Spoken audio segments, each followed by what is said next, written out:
Hey, my name is Craig Carton, and welcome to The Comeback. As a responsible gaming ambassador for FanDuel and someone who has personally navigated the challenges of gambling addiction, I understand the impact it can have on your life and the lives of those you care about. The road to recovery is not easy, but I've committed myself to helping others who are facing similar struggles. At The Comeback, we aim to amplify real stories of those who have experienced both the highs and the lows of gambling addiction. We are here to break down the stigma surrounding gambling disorder, the support and resources needed to help individuals and their families, and show that, yes, recovery is possible. My mission is to inspire hope, offer support, and remind everybody that the path to regaining control starts with understanding. Welcome to The Comeback.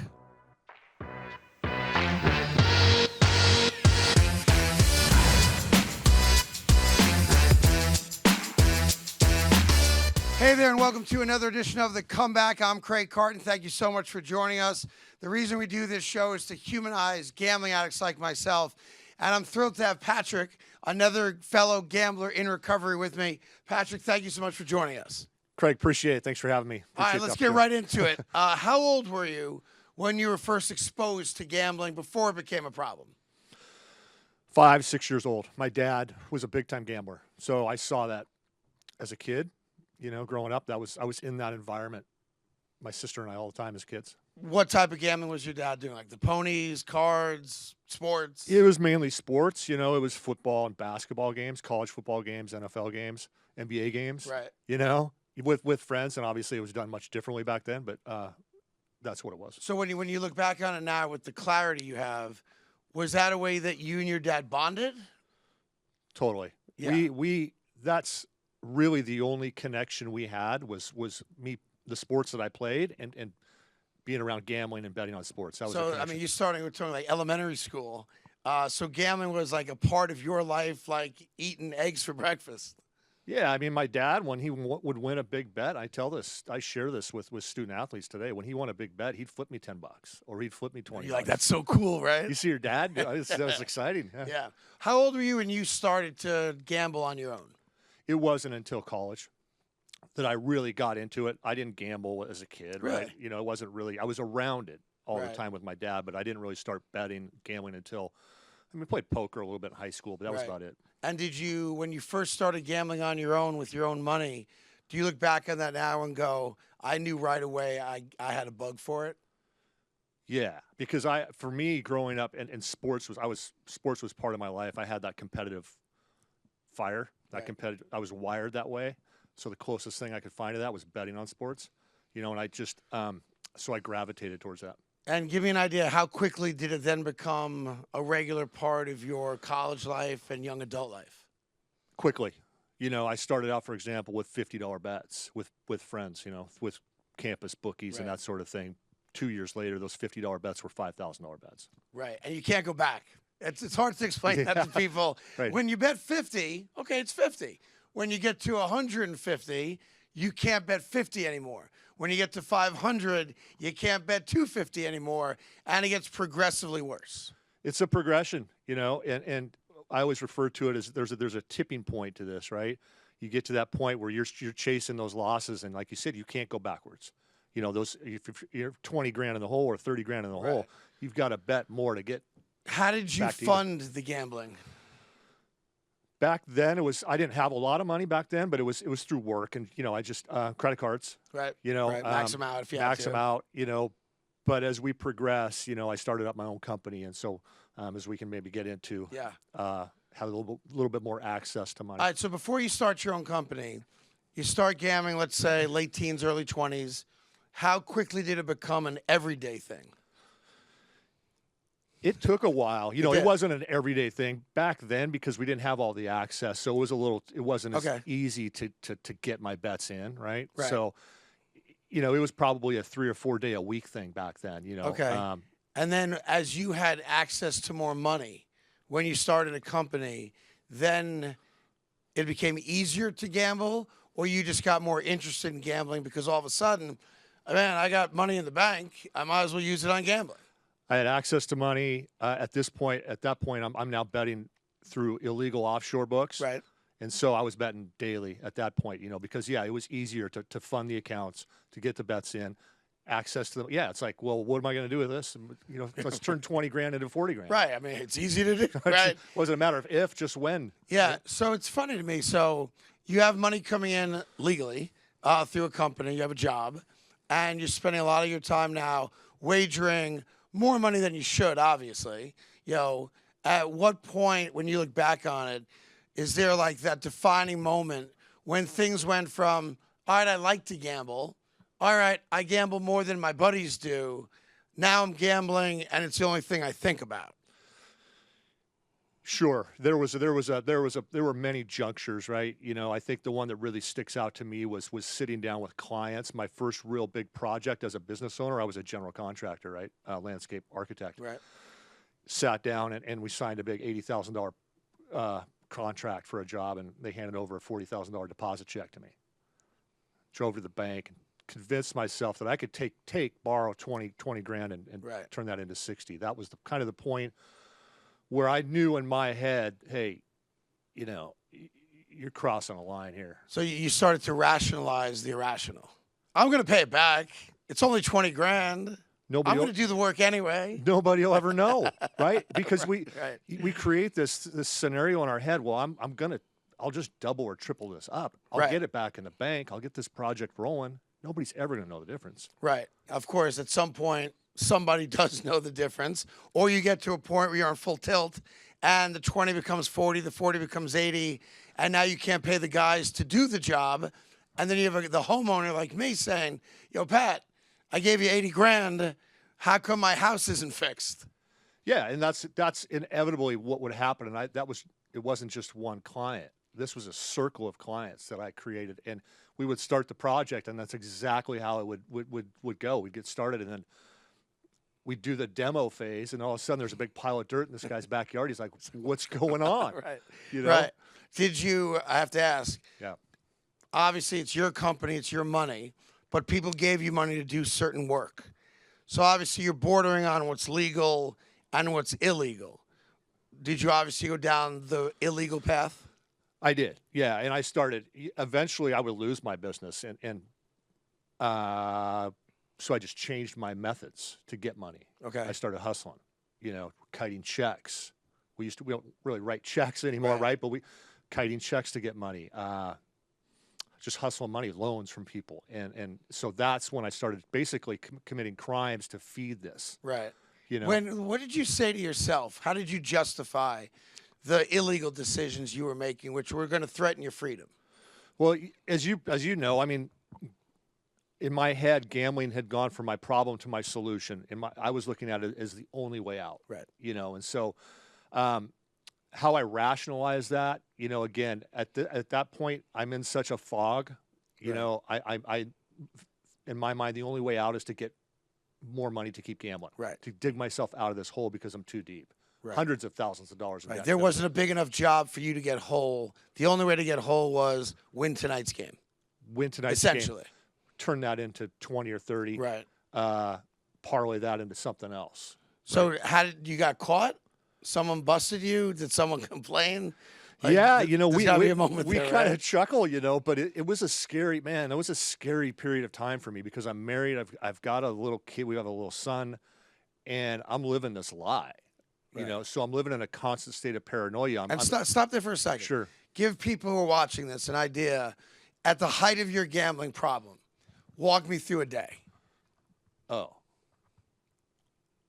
The moment I woke up was the worst part of my day because first of all I was pissed that I woke up. Right? I didn't want to wake up. Mm-hmm. But then I knew for the next 16, 17 hours I was going to have to lie, cheat, and steal to get my way through that day. Wow. And my phone was constantly ringing. Cops calling me, clients calling me, attorneys calling me, the local news calling me, trying to track me down. My wife calling me. How's everything going, honey? Good. Great. Yeah. Just another day. So she thinks I'm still working. Living was hard. Yeah, I mastered the art. When I walk through the door at night, I mastered the art of putting that smile on my face. to convince my wife that, hey, everything was great today. You said something I want to go back on. I don't want to pay it short shrift. You said you didn't want to wake up. Right. Did you have suicidal thoughts where I would just be better off, my family would be better off if I didn't wake up? Yeah. And we get to that point. I got to that point where I convinced myself that, yep, you know what, I'm a drain on my wife.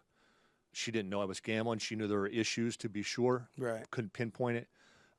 My son, who was about 5 years old at the time, I convinced myself that, you know what, he'll be bummed out for a while, but he's young enough, he'll get over it. And he deserves a dad that can be a real dad to him. And so, yeah, I was making plans. I had to do some research. My life insurance policy, I wanted to make sure I understood the suicide clause and all these things. So it was going to take some time, but I was in the planning process of that. You were. So you actually sat down with yourself and were researching, not so much how to do it, but researching, if I do it, are my wife and kid going to be okay financially? That was my only focus at that point in time. I was too deep. I wanted to make sure they would be okay financially going forward. Yep. Did you ever attempt it? No, but I was getting close, you know. Fortunately for me, my family intervened, you know. At some point, someone said, you're not right. You're not right. And they put together an intervention. Wow. You know, looking back on it now, I was probably 3-4 weeks away from doing it. So they saved your life. Legitimately saved your life. Legitimately saved my life. It was my father-in-law, my wife's dad. He's watching his daughter live this life, and he knew something wasn't right. Right? He could just tell. A father could tell. Right? What did he say to you? Do you remember? So my wife, that day that this all unfolded, she went dark on me. You know, 10 o'clock, 11 o'clock, knew nothing. I'm calling nothing. I knew something was up. Something was up. I got a call from her and her dad and her sister that night about 6 o'clock. And I heard my father-in-law on the other end of the line. He says, Pat, we know what's going on. You're not welcome at the house tonight. Go get yourself a hotel room. Let me know where you're staying. I'll find you in the morning. I found a $60 hotel that night.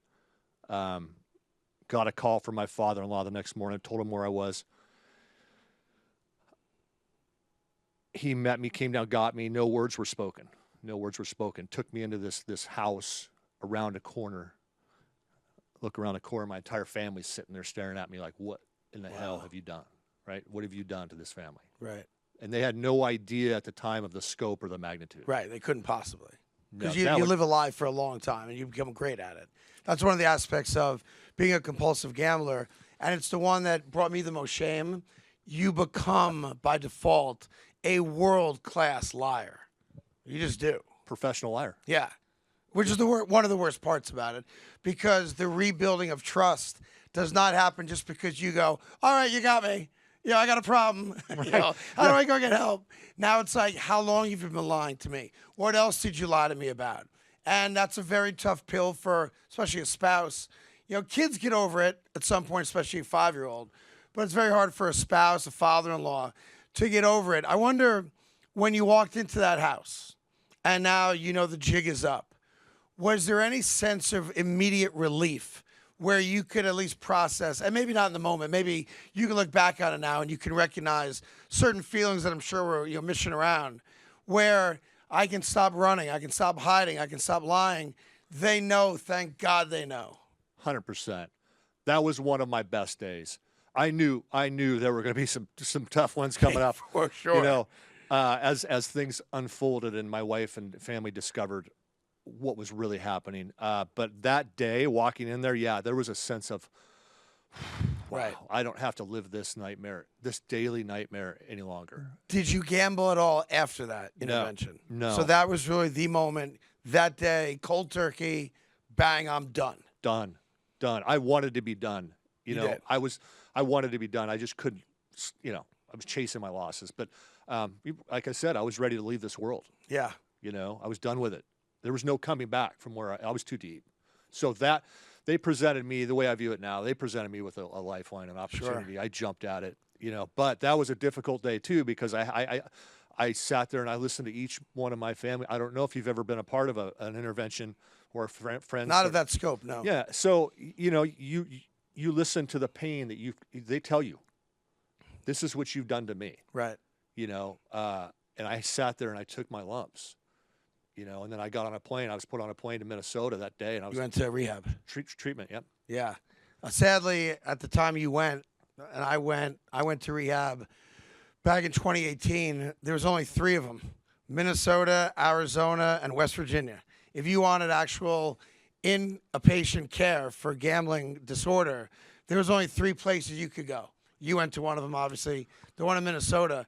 I wonder, when you look back on your life as a gambler, first off, do you miss gambling at all today?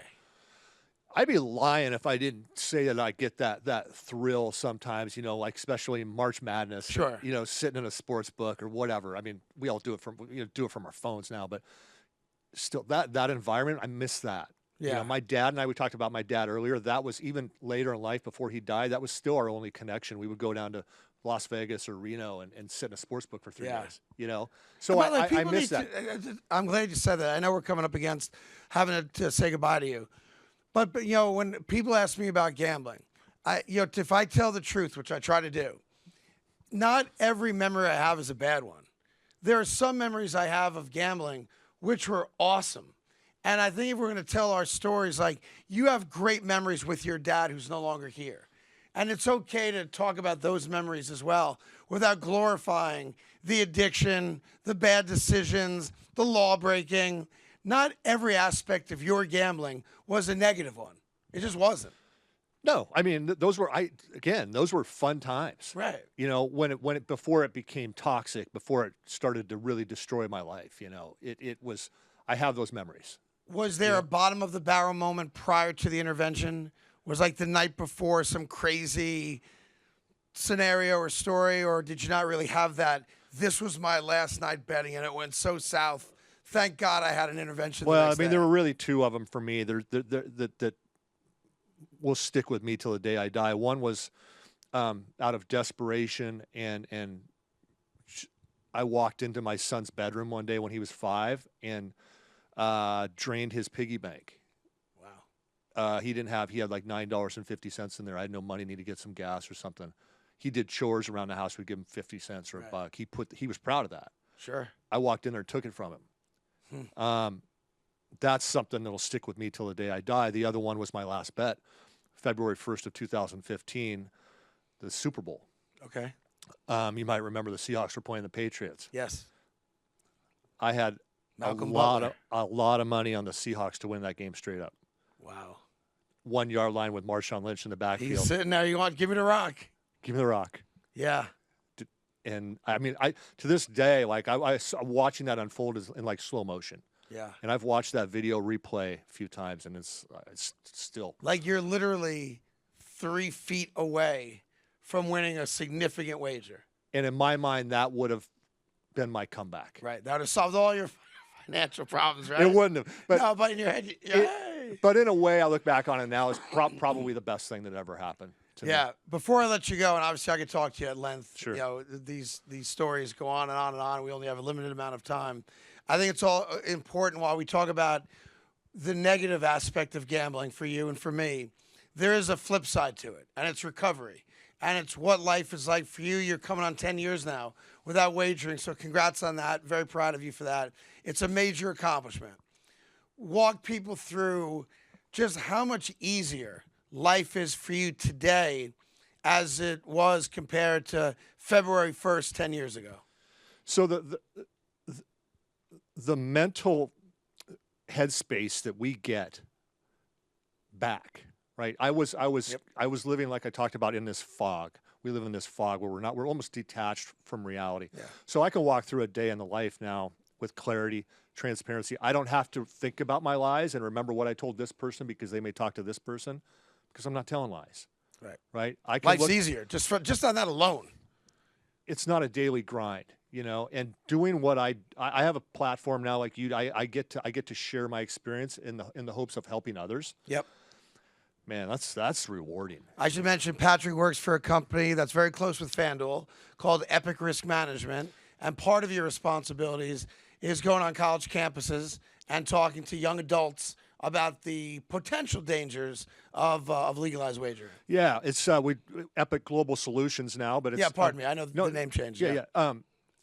We partner with the NCAA. We're going on 4 years now, and I know Charlie Baker, the president, loves this program, and we've had such great feedback that we're going back out there and hitting these campuses and in an effort to educate and raise awareness with student athletes and staff, because we know coaches get involved with this stuff too. And before I let you go, you referenced at the start that you were competitive, that you liked sports, and that's why you talk to athletes a lot, I'm sure, on these college campuses, because type A competitive men and women are more prone to lose a bet and be like, I don't lose. I'm fighting back. I'm betting again. How dare I lose a bet?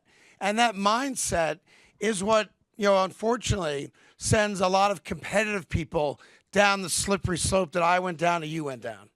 Yeah, I mean, when their sport goes away, I talk about this all the time. When their sport goes away, that competitive fire doesn't go away. Right. That's still there. They hate to lose. They hate to lose. Yeah. They've got to feed that somehow. Closest thing that they can find. That's why they're more vulnerable. I mean, it's like 7 times more likely or something like that to have a problem, athletes, because of that competitive nature. Well, listen, I think it's great that you share your story. I think more people need to share their stories. It resonates. And while I'm sure we left a lot of things out, good and bad, thank you for coming on and sharing a little bit of your personal story, and I'm proud of you.